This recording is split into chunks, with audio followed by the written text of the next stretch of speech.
Dobrodošli kod mene u kuhinju i na kanal Šerpica. Danas ćemo zajedno pripremiti kolač sa makom. Izuzetno ukusan i mekan i može jako dugo da stoji, naravno ako se ne pojede. Uživajte u nastavku ovog videa, podelite recept ako vam se dopadne i obavezno što pre isprobajte. Da zamesimo testo za ovaj kolač potrebno je 300 g belog brašna, potom 100 g šećera u prahu, 1 kašičica praška za pecivo i vanilin šećer ili aroma od vanile. Zatim 200 g maslaca, 2 žumanceta i oko 4 do 5 kašika mlijeka. U činiju stavljamo prvo 2 žumanceta, vanilin šećer, mlijeko,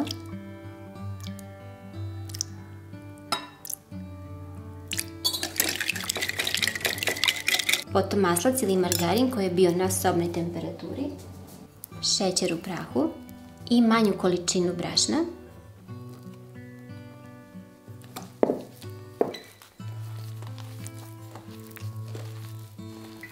Potom još brašna. Tu odmah dodajem dok je još tijesto mekano pola kesice praška za pecivo ili 1 kašičicu.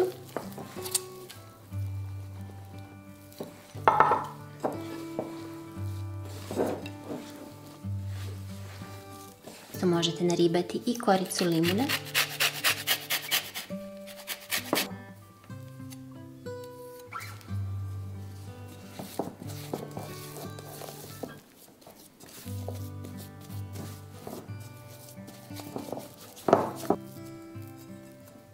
Testo stavljam u frižider da se stegne oko 30 minuta.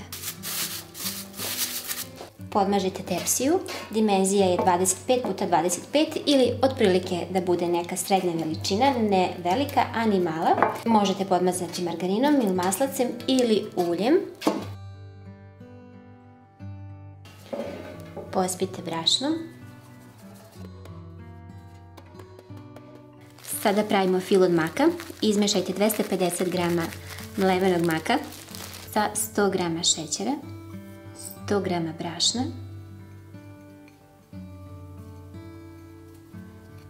u brašno dodajte 1 kašičicu praška za pecivo, 200 ml mlijeka, hladnog,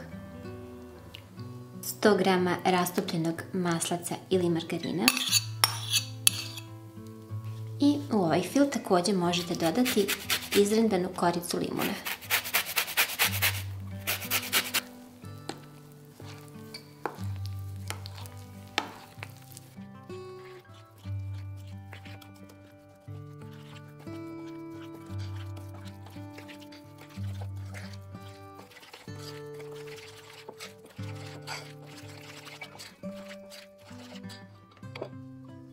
Umutite penasto 2 belanceta.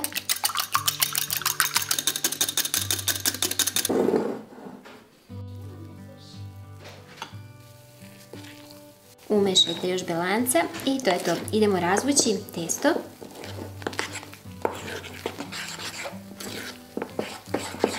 Ako niste ljubitelj maka ili ga trenutno nemate, možete ovo i napraviti sa mlevenim orasima, potpuno je isti postupak pravljenja.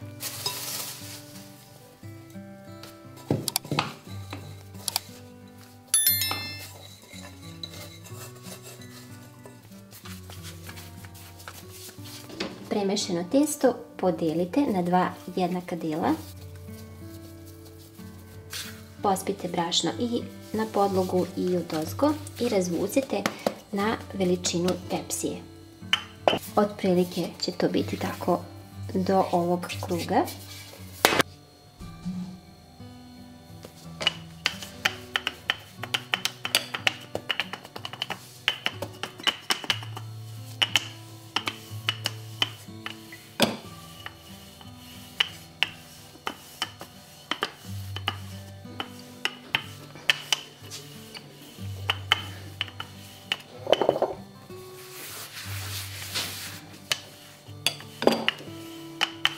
Obavezno posipajte brašnom jer je testo dosta mekano i nežno pa da vam se ne bi lepilo.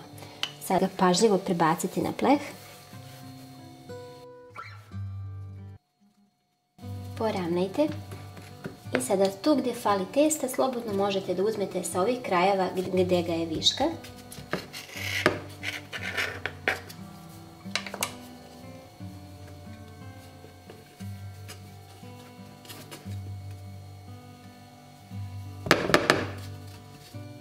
Isto isite fil od maka.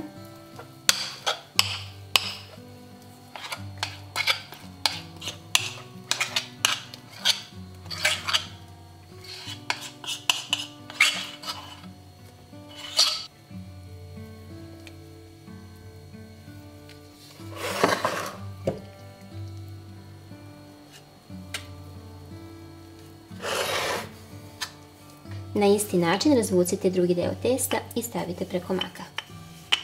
Kolač pečem u zagrijenoj areni na 180 stepeni.